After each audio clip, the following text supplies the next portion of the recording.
Here we go again with another wonderful success story on rheumatoid arthritis minimization. My guest today is Anu, and she's in South India. And she's got a journey that spans about 2 to 3 years with rheumatoid arthritis thus far. She was diagnosed during the pandemic in 2020 and has a story to tell us and insights to share. So, Anu, thank you for joining us on the Rheumatoid Solutions podcast. Thank you, Clint, for having me. Uh, I watched each and every one of your podcasts, and I never thought. I think in the back of my mind, I always wanted to be, but you asked me twice before, and I think I was a bit shy then. So finally, I've gotten up the courage to do this, and I'm really happy to be here. Well, thank you. Yes, I have asked you a few times, and you've got an interesting case study with rheumatoid because it seems like you have tremendous control over your symptoms depending on how much discipline you apply. So, we're going to look at that in a moment. We're going to talk about how stress and diet impacts you and how you have this, as I said, power over your condition if you keep those aligned. We're going to talk about your transformation and Indian cuisine and how you make delicious Indian food, fermented Indian foods. We're going to talk about cooking for your family and also for yourself and making different foods.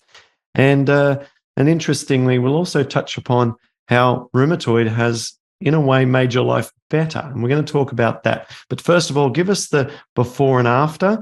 How severe were you? What was happening? And then how are you today? So I was diagnosed, Clint, in March 2020, just during the lockdown, and I had symptoms before that, and I had seen the doctor, but they said it's fine. But anyway, I got the RA test done, and it was positive. But I couldn't meet with the doctor because of the pandemic. They weren't seeing patients. Anyway, managed to get a consultation and got the anti-6EP and RA factor test, and everything was positive. But I must add here, I found your program on a comment on YouTube, and I looked it up and I started reading, watching the podcast. So by the time I met the doctor and he shared this devastating news, I was not that shocked. Because I knew that there was a way out. So I think I wasn't as upset as my husband was. I was quite calm and confident because I knew that there was a way around this. So, I think I joined your program in April 2020, but I hadn't started following the program until June because certain personal reasons. So, June, I started following your program to the T. I was pretty bad. I couldn't go into the toilet. I was hobbling. I had to come down the stairs one at a time. It was just so painful, and I had to wait hours after waking up, with hot water and things like that to just loosen my joints.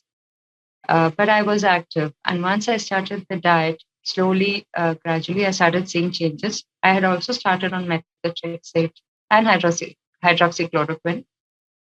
It was in June, but by September, when I went for my next checkup, my ESR and CRP had come drastically down, and doctor was very happy with my progress. But then by the next month, I had to stop hydroxychloroquine after 4 months because I had started developing a reaction to it. And then I was only on methotrexate, and that was 10 mg. Anyway, from there, I still just started improving, Clint. It was just you know, um, trajectory upwards. I started doing really well. I started enjoying the food. It was difficult following the program, yes, the cleanse and the reintroduction and things like that. But I started doing pretty well by 2021. I think mid 2021, I was doing fantastic. And but I started having a reaction to methotrexate and had to come down to 5. I had to even stop it, and I was doing quite well. I was so happy. I thought, oh, I've gotten rid of methotrexate, but discipline, that's where my problem lies. So I started eating all kinds of food, not junk food, not dairy, no dairy, no sugar, but the normal of oily food. and I paid a price for it, and I had to go back on methotrexate. But still, it was at the lowest dose, according to my doctor. And I unfortunately by November 2021, I had to go back to work. There was a lot of stress, and I got a huge flare up. But I never went beyond 10 mg of methotrexate, and my doctor says I have the disease in a very mild form. And he doesn't know that I do the diet and the exercise and all the things I do. So he thinks I'm like, okay, I just have the disease in a mild form. But I know reading other stories that it wasn't really mild or anything. I did have it quite badly. And so, yes, so my journey is good so far. I know that if I stick to the Paddison program and if I do my exercise, take care of my mental well-being, I can 100% come off the drugs. But that's not my intention. But I will do it in a slow manner. But I'm doing pretty well, and I know I've got it under control as long as I do these things. So you had asked me, as I mentioned earlier, to come on podcast, and I was like, no, I want to go on treks and things like that. And I went on 3 treks, and one of the treks was a bit difficult, climbing a mountain and stuff like that. But I think I kept up with the youngest members, and in fact, most of the other younger members were behind me, and I was so happy that I could do all these things. So that's my journey so far. Last month, I did my test. My blood work is all normal, and I'm doing quite well. Thank you, Clint. I'm so glad that I had found you and your program. You're very humble because you were going through so much when you were with the symptoms initially, and now you say that as long as you do the right things, the things that we talk about on the Paddison program, you're actually completely symptom free. And you told me just before we hit record that sometimes you forget that you even have the disease. Is that correct? Yeah, when I'm doing well, it's like just jump out of bed and go and do all the things. And I tend to forget, so I don't even check the forum for months. If I haven't looked in it's because I'm feeling completely okay. I'm fine. I'm like on my feet, Clint. I love gardening. I love cooking. So sometimes from 8 till 10, and sometimes I'm on my feet. Maybe half an hour I get to sit. And by 10 at night, I'm not even tired, Frankly, I keep telling everyone that you ask me, okay, to cook 7 more dishes, I'll do that. you know, I just Wow. don't feel tired. Like I think this Sunday it was meal prep. I made around 7 dishes for myself. And I just was, and in between running and doing all kinds of other things. So the diet is just fantastic. Who thought that I would need rheumatoid to discover that, um, there is a healthy way of living where you don't feel tired. Like if I eat heavy, normal food, I feel tired and I feel just sluggish, and it's not good at all. I Yes. just love I just love what I cook and this new way of life, exercise and mindset. It's, I wish I didn't have to be so hurry, but I don't know the spoke that life has the path my life path has taken. I think it was for my well-being. Let's explore that a little bit more. What you mentioned that the food, which we'll talk about in a moment, like the type of foods that you like to cook and so on. But if and this is an awkward question, but if there was some good things to come out of this disease, what would that list look like for you? Um, Clint, it's just filled with wonderful things. If you want to see a list before and after, the before one, I'll tear it up and throw it into shreds. I want to look on what I was focusing before. I was a workaholic type A, like many others. I was obsessed with work and hardly took time for my health and things like that. But now I knew, I mean, I had a gut feeling always that there were things wrong with my diet, with my stomach bugs. I knew it, but I didn't do anything about it. It required RA to, I always feel that RA came as a kind of a warning sign, get things on track. So the list of things that I would do is, of course, food that is whole food, plant based. I'm all for that. The second thing was exercise. I never paid attention to exercise. And now I don't like a day without exercise. And yeah, I just do it no matter what, because of the way it makes my body feel. And the third thing is, mindset. I'm not very regular with meditation and gratitude, but I try to make it a part of my day every day. I do love yoga as well. I'm not regular with it, but I do yoga, and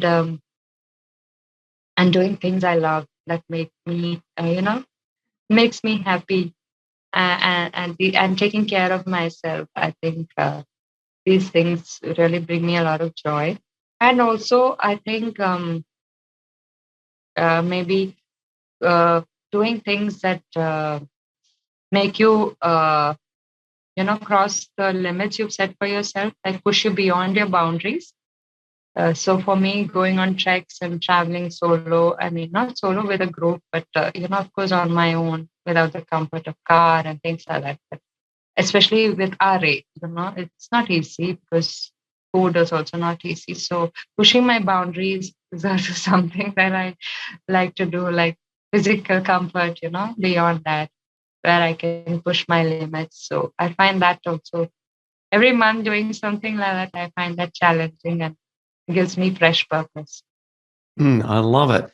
As you were speaking about these things, the mindset, the yoga, the food, the exercise, I'm thinking about the variations that you're doing, and it has occurred to me for the first time that so much of our program is sort of Indian influenced.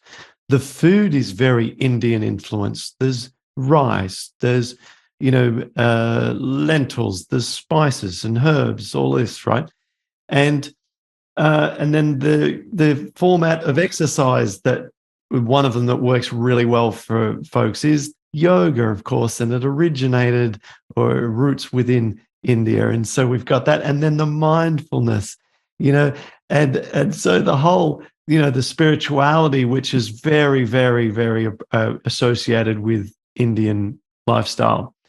Um, and so it's very, very Indian sort of aligned. And so it's interesting that it took a Westerner's outside influence to bring you back home again. Absolutely, Clint. I've always been interested in yoga and Indian philosophy and things like that. But of course, I was just busy being a workaholic. I didn't Yes. have time for all that until I got this wake up call in the form of RA, unfortunately. But I think only good things have come out of this journey, this Mm. new, path that life has taken me on, Let's and talk I'm glad about for it. let's talk about your foods. You have started an Instagram account, and it's called Gut Feeling. So people can follow you on Instagram. Now, just to be clear, that's GUTT_feeling. So you'll see Anu there, and you've started to, populate that with some pictures of your foods. Let's talk about Indian cuisine. Uh, what sort of foods do you make? Which ones are you passionate about? And what recipe tips and cooking tips can you give us all?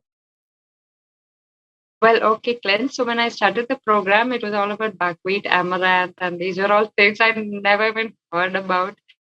Okay. We do eat amaranth, yeah, but we eat the leaves. But not the seeds. I didn't even know about all these things. So anyway, of course, initially I followed your program and things like that, but I started, we're used to a lot of spicy food, which our palate is used to that kind of food, right? So the bland food was, starting to get to me, and I was starting to crave, normal Indian food. And then I started realizing that, okay, I could modify these recipes to suit, Paddison and WFPB. So I started experimenting. And also, when I was like Dr. Gregor recommends eating spices because they have a lot of polyphenols and antioxidant qualities and things like that. So I was avoiding spices actually, and I realized, well, these are good for me. So why not explore? And I started searching recipes online, and I discovered that, like I told you before, like Indian food is like an umbrella term. There isn't something Indian food as such. It's like each state has its own cuisine. And within each state, there is so much variation in even a single dish like a dal. So it would be made in, different places have a different way of making it and things like that. And everything is yum, all right. So everything is absolutely, even khichdi. I recently came across an article that there are more than 20 or 30 types around India. I haven't made all of them. See, and Indian cooking involves a lot of ghee and a lot of oil. And of course, those are not RA friendly at all. So, of course, I have to modify that. So, right now, I do a lot of research into recipes from around India and I modify them so that I cook it completely without oil. And they still taste yummy and delicious. And I can't stop marveling at how much I've missed all my life because I was so focused on the fish, curry, and the meat. And not that I didn't like vegetables, but and the salads. As Indians, we don't eat much salads. Clint. It's just a little bit of cucumber, carrots, and maybe radish or things like that. We really don't have the habit of eating a lot of salads. And in this process, another wonderful thing I've discovered is, the local greens, the native greens, the traditional food of India. And that's something I'm really focusing a lot on. So I grow a lot of, and, they are just weeds rather, but they have medicinal value. And so I grow a lot of them in my backyard. It's not like a regular garden, it's like a mouse of weeds, but they all have their purpose. So I do a lot of research into that. So, what are the greens that have medicinal value and what our ancestors used? Because I think uh, during this journey, I discovered the importance of the microbiome and how people traditionally ate and how that's so important to your gut bacteria. So, and I think we've all come away from our traditional foods, especially in India, because we have such it's like a treasure trove of dishes which we've forgotten about. Because now our focus is like standard American diet, pizza, burgers, and things like that. And it's just about meat and egg and fish every day. So we are just forgetting, but there is a revival coming up throughout India, and I'm so glad for that because I learned so much from it. So I do, make a lot of interesting things out of these things, which Anu, I'm happy would for. you would you be up? I know that you've left your work so that you can focus on your health, and you've also, left your work because you were getting a lot of stress from that. And we'll talk about that in a moment. But would you consider it possible to maybe create a recipe book for us that we could share within our community, all traditional Indian cuisine with no oil and no ghee? Sure, Clint. All my recipes are posted on Instagram. I have videos. It's just basic videos, nothing fancy. Because I'm like, I like cooking to be quick and fast, nothing like you won't find it a nice setting or something. It's just uh, uh, basic instructions. So all my recipes are on my Instagram page, but I would definitely love to create a cookbook. I just think the learning is so vast. I every day I discover something new, something, and also I'm a lot into ferments, Clint, because kombucha and kefir and things like that are not that easily doable. And I found out Indians have so many fermented recipes, and that is equally yummy and so easy to make. So yeah, I'm into fermenting as well. So eating traditional food and discovering cuisines from India. Definitely, why not? I can definitely make a cookbook. Yes, and I'm on your page right now having a look at that, and you've got reels, which is great. So Instagram reels that you're using to actually show people how to make the foods, which is awesome. Yes, so to do the recipe book, it's easier than you might think. When you've put the finished product together before you eat it, just put the pictures, take some finished pictures under some nice lighting and a nice bench top. with a good camera. And then you just have to jot down all the ingredients and then step-by-step instructions of what to do. If you were to put all that in a text format, I can create the book for you. So we could do it. I just need pictures, ingredients, 100%. and step-by-step, and I can have it graphic designed and put together for you. Can we do that? Clint, I'd love to. You've given me some purpose.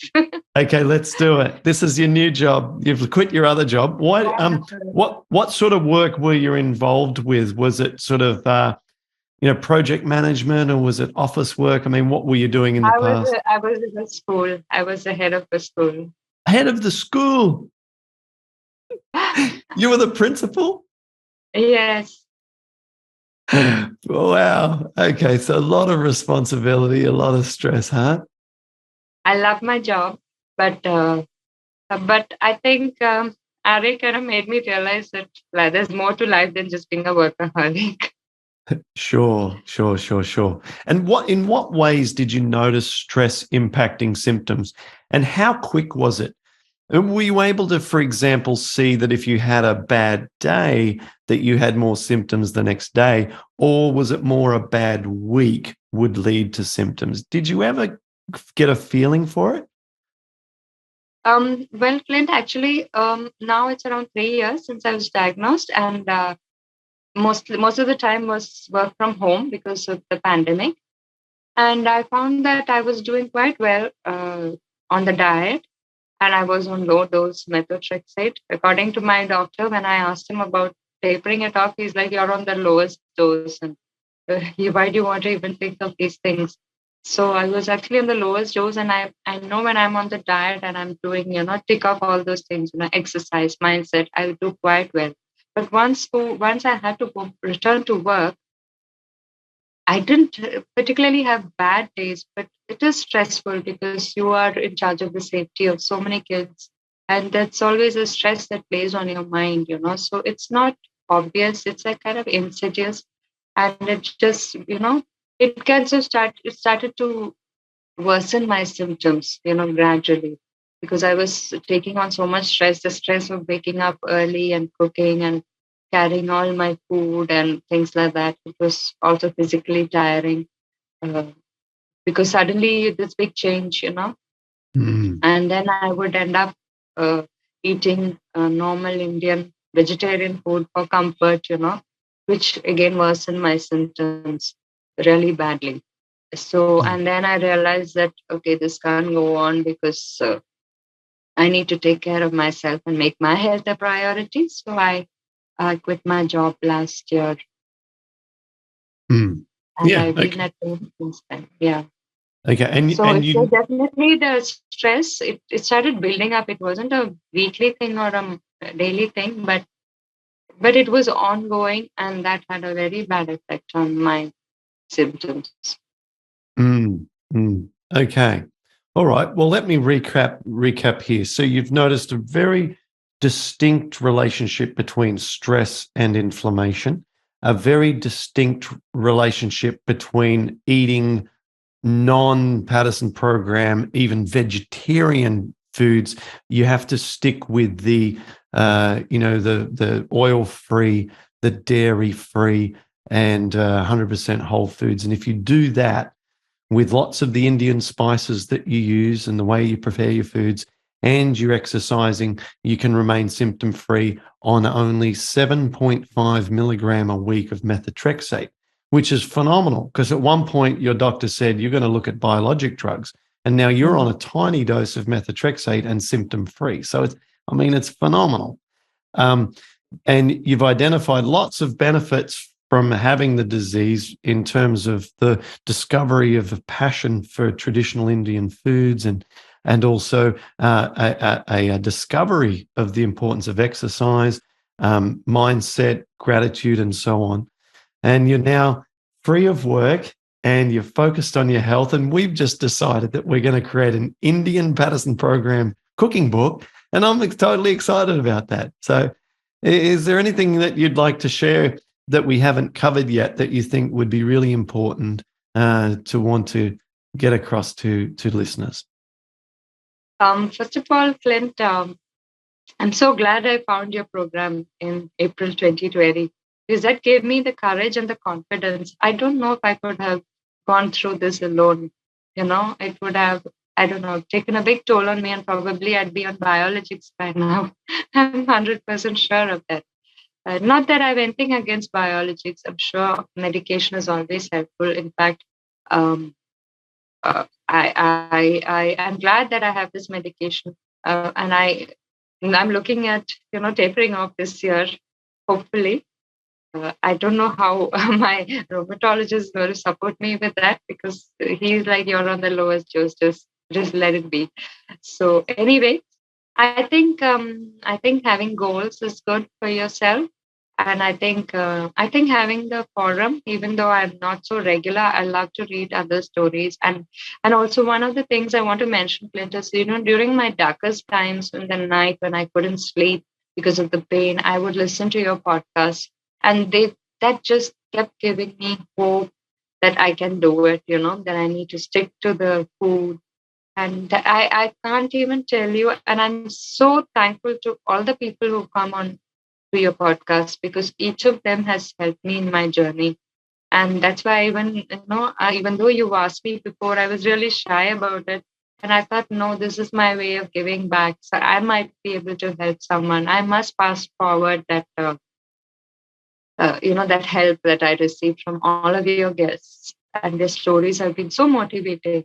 So, anything extra that I do is that I think find some purpose and passion, so that it takes your mind away from, RA all the time. Of course, if you're working, you're busy and it takes up a lot of your time. But once I quit, I found that I needed to find something else that I'm passionate about. And learning more about health and food is my passion now. So it keeps me going. And I always think that you should have connect with others who have RA. I think that's really helpful. I've made a lot of good friends on your forum and outside through you, some of your members, when they post. So I've found a lot of good friends that I can share my, ups and downs with. So I would suggest, yes, definitely look into joining your program, because whether you are active or not, it's really helpful, especially Clint, because you put in a lot of new information which I don't know. I'm not. I would have access to, whatever omega 3 and uh, the leaky gut and microbiome and all these kind of things. It's having access to information and updated information is so important in our conditions. So I think that's been really helpful as well. Wonderful. Thank you, Anu. So if people are interested to connect with Anu inside Rheumatoid Support, which is our support forum, just reach out to us, email us info@rheumatoidsolutions.com, and we will connect you and show you how you can get started in their community that has seen over 2,000 to 3,000 people over the years go through just the support forum aspect of the program. That subset of people get personal coaching from myself and Carl Reeder and a bunch of others, Anaya and Caroline, and now I'm running into trouble. I'm going to not be able to mention everyone at the same time. Ellen, exactly, and a whole bunch of people with different expertise. Laurie, who's tremendous at cooking food as well. And so you get access to people who are experts in certain areas and communicate, make friends, and go through this journey and troubleshoot together to get the best possible outcome. So if you've liked this episode, please go on to iTunes and give us a 5-star review for our podcast, because as Anu says, if we can, help other people by getting them this information, then that's great. And there's so many podcasts out there, it's hard to become noticed. So if you could support us, hit like and subscribe on YouTube. Thank you so much, Anu. It's been absolutely wonderful to chat with you. And let's make an Indian cuisine cookbook together. Absolutely, Clint. Thank you for having me. It was wonderful talking to you, and it just feels surreal, doing this. I never thought I would do it, but yeah, I'm glad I did it. And thank you so much for all that you do, Clint. You are a real motivation. That's beautiful. Thank you, Anu. Thank you, Clint.